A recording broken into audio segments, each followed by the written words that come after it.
Salve, salve, gente! Estamos aqui no Comitê Popular de Luta Baixada Santista Online. E hoje eu tô aqui com ele, meu amigo, pré-candidato a deputado estadual aqui pela região, Douglas Martins, santista, formou-se em Comunicação Social e Direito pela Unisantos, Universidade Católica de Santos, é mestre em Direito Processual Civil e doutor em Filosofia pela PUC. Douglas, seja bem-vindo, meu irmão. Muito obrigado, Danilo, estar aqui para conversar com você sobre os assuntos que você vai propor. Oh, com certeza, eu acho que o momento que a gente está vendo, já começo aqui, inclusive, assim, você aqui já tem uma longa história dentro da militância, né, dentro dos movimentos, dentro da base social mesmo, dessas lutas, já foi dirigente sindical, né, por um tempo, ficou bastante tempo aí fazendo esse trabalho dentro de sindicato mesmo, com a base, e hoje a gente volta às bases, né, Douglas? Sim, necessário, né, porque a gente está na perspectiva de superar esse período sombrio que a gente viveu, né, elegendo o Lula no primeiro turno, mas como ele mesmo vem dizendo, a eleição é uma parte da tarefa, né, uma parte da demanda que nós temos. Uma outra é exatamente essa que se falou, né, mobilizar a sociedade para que volte o afeto da solidariedade como o afeto central da política, né, afastar esse ódio, né, que virou o motor da política nos últimos tempos, e substituir pela solidariedade, que é assim que a gente vai sair desse atoleiro. Né? Sim, na verdade, se implantou, vem tentando se implantar uma cultura de ódio o tempo inteiro, né? Que a gente vê isso na internet, a gente vê isso o tempo inteiro na rua, um desfavor para a sociedade que esse governo vem fazendo, né? Porque você constrói, né, falsos problemas, procura mobilizar a sociedade em torno desses falsos problemas, motivando, né, os afetos fundamentais primeiros, né, que é o ódio, né, um sentimento, né, que até é muito pautado pela irracionalidade, e transforma isso em voto. Sim. Essa é a questão. Então você acaba elegendo um meme. Mas, assim, quando se trata de governar a sociedade, resolver os problemas, uma sociedade complexa como é o Brasil, multirracial, uma sociedade que tem uma cultura fortíssima e uma sensibilidade muito grande, né, você precisa estar à altura disso. Né? E essa forma não resolve. E a gente viu no que dá. Né? Hoje a gente está, assim, vivendo um drama que a gente achava que não ia viver mais, esse da inflação, né? Das pessoas não poderem comer, das pessoas não poderem morar, das pessoas não terem perspectiva e mais, né? Não terem direitos. Então, acho até que nós estamos num momento do direito de ter direitos, né? Porque toda essa sociedade imaginada por essas pessoas é uma sociedade absolutamente sem direitos sociais, previdenciários, a saúde, a educação, a moradia, etc. Mas a gente tem o Lula, que tem feito um trabalho muito importante em termos de informar isso, ele tem fórmulas concisas e que impactam e explicam isso. Uma delas é botar o povo no orçamento, mas, ao mesmo tempo, um gesto fraterno para a sociedade, né? Que acho que é o fundamental que a gente tem que ter agora.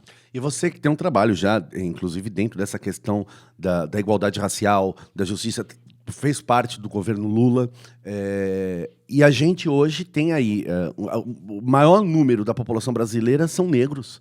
Né? Assim como entre homens e mulheres, o maior número são mulheres. Esses grupos são grupos que hoje, eu costumo dizer assim, quando às vezes eu me olho no espelho, eu falo assim, eu sou branco de olho claro, eu nunca na minha vida fui parado na rua 3 horas da manhã para tomar uma geral de carro de polícia. Nunca.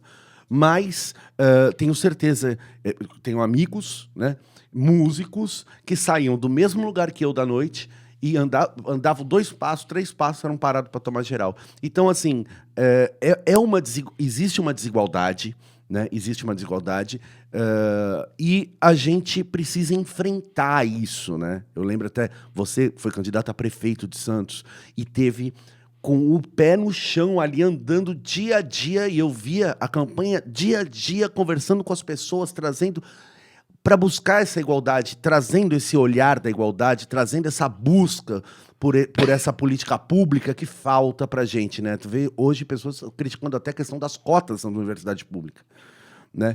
Como que você vê tudo isso nesse momento, Douglas? E quais as perspectivas que a gente tem aí com esse futuro nosso, ex-futuro presidente que vem por aí, nosso querido Lula? Sim.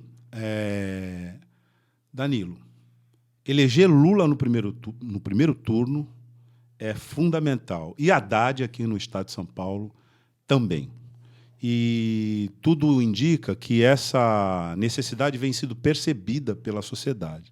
É uma felicidade, porque isso nos enche de esperança, expectativa de que chega logo outubro, né, para a gente sair desse fundo do poço sem fundo que a gente está. Mas eu quero dizer que essa eleição não é qualquer eleição, até por conta disso que eu acabei de falar, e por conta de novas questões que colocam antigos problemas, mas por uma perspectiva completamente inovadora e capaz de solucioná-los ou encaminhar as soluções. Então, sobre essa pauta do racismo, nós estamos exatamente nesse ponto. O meu voto é antirracista. O seu voto tem que ser antirracista. O teu voto tem que ser antirracista. Por quê? Porque demorou muito para a gente entender que com racismo não tem democracia. E o Brasil, que é uma sociedade, como você bem disse, de população majoritariamente negra, sempre ocultou essa composição demográfica da sua população, mas não apenas na perspectiva demográfica, na perspectiva da inclusão social, na perspectiva da percepção e do acolhimento desse tema nas pautas fundamentais da nossa organização social. De maneira que o movimento negro, através da história, vem contrapondo a tese de um paraíso racial, né, de um congraçamento racial do Brasil, à realidade chocante de um país de maioria negra, mas que exclui essa maioria sempre. Até tem passagens em que o ministro, o chanceler, né, exerceu de maneira magistral a chancelaria no Brasil, no governo Lula, que foi o Celso Amorim. Ele dizia, a propósito da criação das cotas no Instituto Rio Branco, que a chancelaria brasileira, quando andava pelo mundo, era sempre arguída pelos seus pares se o Brasil ficava na Europa do Norte, porque eles olhavam o corpo diplomático do Brasil e não viam negras nem negros. Foi durante o governo Lula que se percebeu e se incorporou a política de ações afirmativas como uma política necessária para o Estado intervir de maneira a corrigir o racismo. Então, eu disse que o nosso voto tem que ser antirracista, porque não há neutralidade nesse tema. No Brasil, nós temos muito essa cultura das pessoas individualmente dizerem eu não sou racista. E é verdade, até a pessoa se percebe assim, né? Mas se nós não temos nenhum racista no Brasil, por que existe racismo no Brasil? Racismo estrutural, racismo institucional, porque essa neutralidade é uma neutralidade que naturaliza a exclusão. Sim. Então, o novo, nesse momento, é colocar essa questão no centro da política. E o Lula já percebeu isso quando falou, né, a respeito dos povos indígenas, que ele teria também de criar, além da Secretaria de Promoção da Igualdade Racial, que foi o ministério ao qual eu pertenci, uma unidade com as mesmas características para os povos indígenas. Aí tem várias questões aí dentro, sabe, Danilo? E do racismo institucional. A gente pode falar da violência policial contra o povo negro. Uhum. E dos números, que são números de genocídio.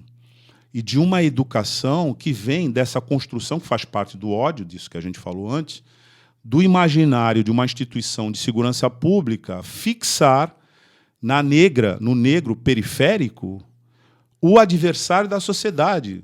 Por que isso? Porque esse tipo de orientação para o sistema de segurança pública, ele tem a mesma mentalidade dos capitães do mato. Essa questão é importante porque é um velho problema da sociedade brasileira, mas a abordagem de que nós temos que ter políticas públicas antirracistas, esse é um novo tema e é um tema central. Quando você afirma não existe democracia com racismo, você, ao mesmo tempo, demanda nós temos que ter políticas públicas que tratem disso. E, por último, nesse tema, é importante também a gente fixar que, em 10 de janeiro desse ano, nós subscrevemos no Brasil a Convenção Interamericana de Combate ao Racismo, à Discriminação Racial e às Formas de Intolerância Correlatas. É uma história muito bonita e importante dessa convenção, porque ela começa em 2004, e esse seu amigo aqui, né, pessoalmente estava em Washington, cumprindo uma missão diplomática naquela época, quando eu fui abordado pelas entidades da sociedade civil, credenciadas na Comissão Interamericana de Direitos Humanos, pedindo que o Brasil apoiasse uma convenção desse tipo. E a explicação foi fantástica. Eles disseram que era necessário isso no hemisfério americano. E aí eu até perguntei para ele, mas a gente já tem uma convenção global que é antirracista, que é de 1965. Por que nós temos que ter uma hemisférica para as Américas? E a resposta foi porque na Europa não teve diáspora negra.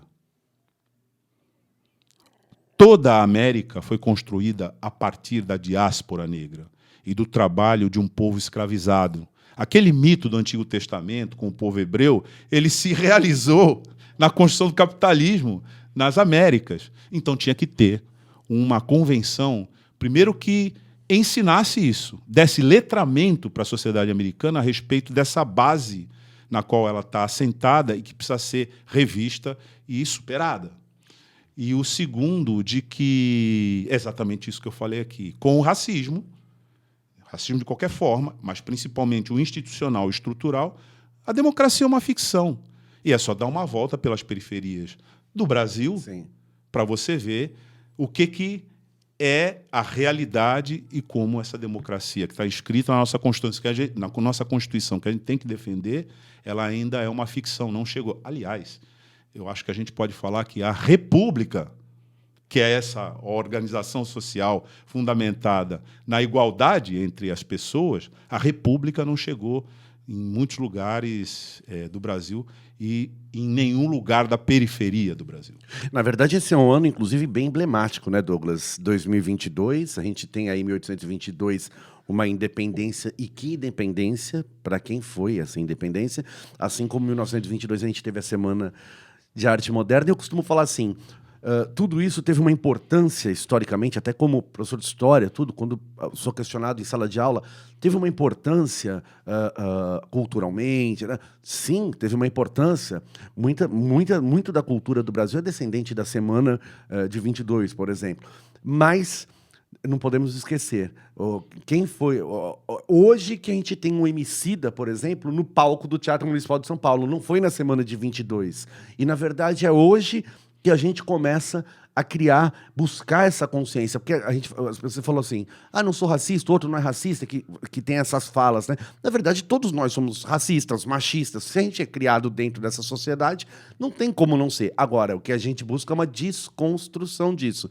E desconstruir isso é você colocar, eleger candidatos negros, eleger candidatas negras, colocar um negro para fazer política pública, porque a gente não sabe. Eu nunca sofri isso. Eu nunca tive esse preconceito na minha pele, né? Então, assim, que as pessoas têm... Então, não sou eu que vou ter que falar política pública que eu vou fazer para os negros ou para as negras. Não, de forma alguma. Nem para a mulher, imagina. Né? E isso é uma coisa muito... Né? Você vê muitas pessoas querendo falar... Sabe que teve um evento em Santos, Douglas, há um tempo atrás, que estava Preta Rara. A gente tinha um movimento, eu comecei um movimento chamado Mais, Música Autoral Independente Santista, e aí, junto com o Hugo, com o Theo, tudo, e a gente chamou, tinha aquelas tendas da Orla da Praia. E aí eu falei assim, o secretário de Cultura, na época, eu falei, vamos colocar uma tenda pro hip hop, né? Porque tinha tendas das músicas autorais, não sei o que, a música aqui, começaram a colocar algumas tendas específicas, vamos colocar uma pro hip hop.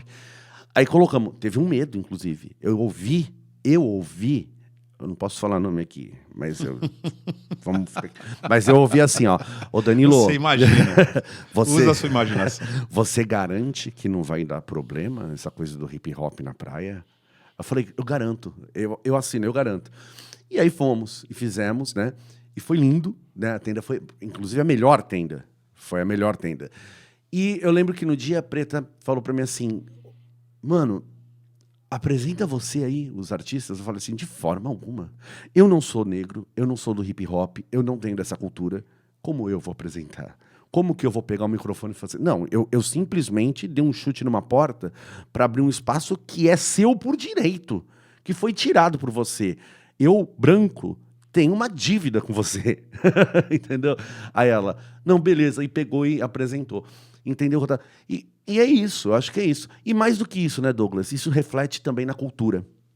A gente tá falando aqui, inclusive, de arte. E você, que montou esse samba de esquerda, samba manifesto, que é o Esquerdantina, e que vem aí, já tem o quê? 4 anos? 4 anos. 4 anos vai ter uma comemoração, né? Isso, no dia 8 de julho, na rua 15 de novembro, Boulevard da 15, né?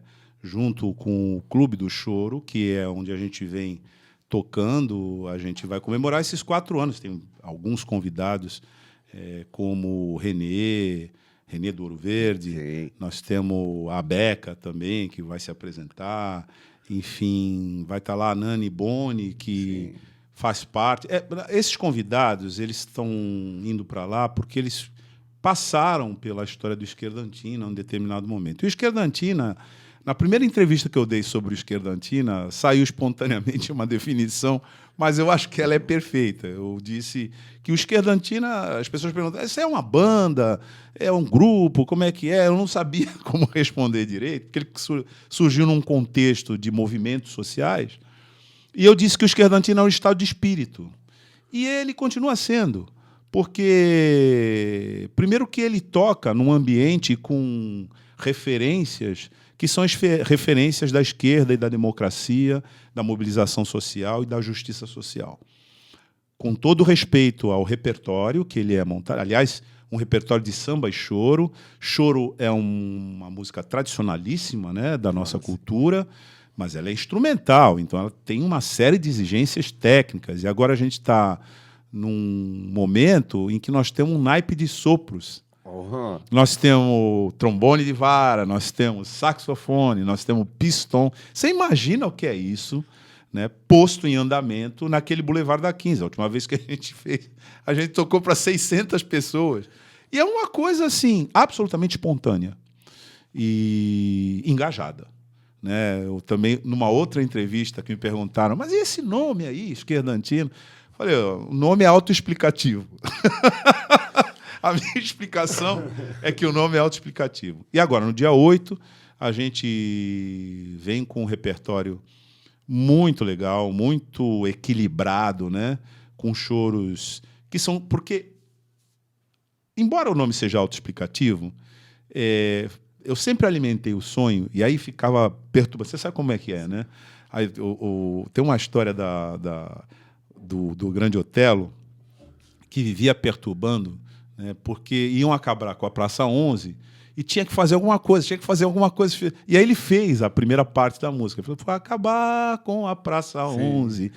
Eu acho que eu sou um pouco esse Grande Otelo, porque eu fiquei perturbando meus amigos músicos para dizer o seguinte, rapaz, nós temos que ter uma esquerdantina, uma estudantina aqui, uma gafieira, porque isso é universal, isso é atemporal, quem vê vai dançar, o corpo começa a chacoalhar sozinho e tal, e todo mundo assim, tá, Douglas.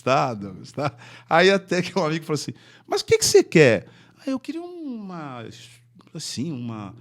gafieira, a minha referência é estudantina, mas tinha que ser uma estudantina de esquerda. Ele falou, uma esquerdantina? Olha.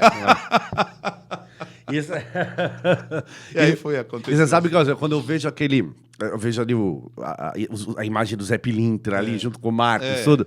Fala assim, as pessoas não sabem... Eu antes de ser ator, as pessoas acham que o Danilo começou como ator e foi pra música. Não, eu sou músico antes de ser ator, depois trabalhei como ator, depois fui pra música. Eu tocava samba no Cachaça Brasil, no Mistura Fina. Histórico. E o meu primeiro show cantando, porque até então eu tocava percussão, tocava instrumentos, o primeiro show cantando foi um show chamado Seu Samba, dirigido pelo Paulo César Luz, no antigo Almanac, lá no começo do Almanac. Interessante, o Paulo César, o PC te dirigiu. Exatamente. E eu, assim, nunca tinha cantado na vida. Você imagina só. Eu estraguei a música dos outros. Histórico do Eu estraguei as... Porque eu peguei só samba da galera daqui. Luiz Cláudio, Jair de Freitas, Helenira. Só peguei. Cantar, sei lá. Só estraguei, porque eu nunca tinha cantado na vida. Então, o que aconteceu? Eu não sabia cantar. Então, o Paulo me dirigiu... Até tentou. Não, está desafinado aqui. Aí, tanto que assim, eu falei assim, eu estava lá no dia que eu apresentei a primeira vez, isso vai fazer 20 anos, 20 e poucos anos, tava o Zelos. Aí eu falei assim, e aí, Zelos, gostou? Ele, não foi bom, não. Eu falei, putz, pro Zelos falar que não foi bom, porque pro Zelos era tudo bom, tudo legal. Eu falei, caraca, agora deu ruim. E aí, só que eu entrava, por que eu tô falando isso? Porque quando eu veio o Zé Pilintra, eu entrava com meu terno branco, calça branca, sapato bicolor, chapéu, era o Seu Samba, era um personagem. E aí, vendo você falar assim, a Esquerdantina agora vai comemorar 4 anos, e a gente saindo do isolamento, né, que a gente ficou trancado dentro de casa, e o que bate é aquela saudade de ver as pessoas, né? E aí eu quero pedir até licença e trazer aqui um poema do Antônio Gonçalves da Silva, vulgo Patativa do Assaré, que fala de saudade, que ele fala assim, saudade dentro do peito é qual fogo de monturo, por fora tudo perfeito, mas por dentro fazendo furo. A dor que mata a pessoa sem dó e sem piedade, porém não há dor que doa como a dor de uma saudade. A saudade é um aperreio pra quem na vida gozou, é um grande saco cheio daquilo que passou. Saudade é canto magoado no coração de quem sente, é como a voz do passado ecoando no presente. A saudade é jardineira que planta em peito qualquer, e quando planta a cegueira no coração de mulher, fica tal como a frieira, quanto mais coça, mais quer. Esse homem era, assim, a gente vê nas nossas culturas populares, né, Douglas? E como que você enxerga agora? Quero até colocar, e a gente está falando de cultura, um governo que acabou, uma das primeiras ações foi acabar com o Ministério da Cultura, né? Rejeitar e negar a questão das nossas influências, nossa ancestralidade afro, indígena, tudo que estava ali. Como que você vê a perspectiva para isso hoje? Inclusive até o veto, no segundo momento da Aldir Blanc, que aconteceu. Como que você vê isso nesse momento? Uma necessidade urgente de restabelecer o protagonismo da cultura na formação. Porque a nossa cultura... Por que a gente se apaixona por samba, né? Mas, assim, é a mesma paixão que vai te levar para o hip-hop, é a mesma paixão que vai te levar para os outros gêneros musicais que o Brasil... Aliás, o Brasil... Como é que é? O Brasil tem uma música do Caetano, quer dizer, o Brasil... Ele fala que o Brasil é musical, né? Mas ele tem uma qualificação no meio que me fugiu agora. Mas é isso, o Brasil é uma sociedade, uma cultura musical, com uma forte influência africana. Esse é o nosso jeito de ver, esse é o nosso jeito de falar, esse é o nosso jeito de falar das nossas coisas. Você sabe que uma vez, fora do Brasil, eu fui parar na Hungria. Na Hungria, o primeiro idioma é húngaro e o segundo idioma é alemão. E eu me perdi no centro de Budapeste. Então eu não conseguia, porque eram 4 consoantes para uma vogal. Eu não conseguia entender a pronúncia. Então foi uma linguagem de gesto o tempo todo, tipo, onde eu estou e tal. E aí aconteceu uma coincidência que eu estava perto da Universidade Gorki e alguém me disse que naquela universidade tinha um departamento de línguas latinas. Era aquele negócio de construir e tal. E a pessoa me disse assim, ó, Ali se fala a sua língua, mais ou menos Sim. isso. E eu fui. E eu conheci uma pessoa que estudava português, mas o português lisboeta. E aí eu comecei a falar e ela travou e ficou olhando assim para mim, travada. E eu falando, e aí a comunicação não saía. Pois, não está... A comunicação não sai. Aí eu perguntei se a pessoa estava me entendendo. Ela disse para mim que o português que eu falava era música. Que o português lisboeta era cultural, não tinha mais nada a ver com... E provavelmente eu estaria falando um português do século XVII. Olha só que interessante. Esse português hegemonizado pelas vogais, não, vamos, tal, ele é musical. E a nossa música, com essa africanidade, ela é muito profunda, porque nós temos grandes cronistas da nossa história. Então, como é que eu vejo a cultura? A cultura, ela é o letramento da brasilidade, cara. Você não vai entender brasilidade, né, essa coisa que nós somos, sem a cultura. Uma vez eu estava entrevistando um jornalista. E as pessoas, elas têm uma confusão que elas fazem assim, que a cultura, quando fala em cultura, a pessoa fala em arte, né? Na verdade, a cultura é no sentido antropológico dessa palavra. Cultura no sentido antropológico, cultura no sentido de ser. Sim. Eu estava entrevistando o Daniel Cara, um grande educador, enfim, uma referência, né, na educação pública. E aí me ocorreu uma pergunta, né, a respeito de filosofia, que eu fiz para ele no ar. Aí eu falei, Daniel, como é que você vê a capacidade de análise da sociedade brasileira hoje? Onde está isso? Nós tivemos grandes sociólogos no passado, grandes escolas de sociologia. Hoje, esse Brasil complexo e até violento que nós temos, quem está estudando isso? Quem entende isso legal? Ele foi assim, um discípulo que ele me deu, cara. Ele falou assim, a periferia. Nossos filósofos, os nossos maiores intérpretes estão na periferia, estão no hip-hop. Islã, hip-hop. Estão no Islã. Cara. É lá que você vai encontrar. Não dá para você falar de Brasil sem esse filtro. Cara, isso é muito pertinente, porque uma vez me falaram assim, tu gosta de hip hop, tu gosta de rap? Eu falo assim, não é que eu gosto, não tenho o hábito de escutar. Tu não escuta? Beleza. Passou um tempo, tudo veio esse DVD, me marcou muito esse DVD do Emicida, o amarelo, e eu assisti do começo ao fim com a minha companheira, a gente assistiu assim, o DVD inteiro, o show inteiro, do começo ao fim, e, cara, eu fiquei vidrado. Mas vidrado na poesia, na obra daquilo que ele estava falando, né? E até quero pedir mais uma licença até para justificar essa questão da cultura e falar aqui que a gente fala da comunidade e a gente fala por trás do cartão postal e o cartão postal, né? E aí eu falo para vocês uma poesia que fala assim: poeta, cantor da rua que da cidade nasceu, cante a cidade que é sua, que eu canto o sertão que é meu. Se aí você tem estudo, aqui Deus me ensinou tudo sem de livro precisar. Por favor, não mexa aqui que eu também não mexo aí. Cante lá que eu canto cá. Repare que minha rima é diferente da sua. A sua rima polida nasceu no salão da rua. Já eu sou bem diferente. Meu verso é como semente que nasce em riba do chão. Não tem estudo nem arte, a minha rima faz parte das obras da criação. Mas, porém, eu não invejo um grande tesouro seu, o livro do seu colégio onde você aprendeu.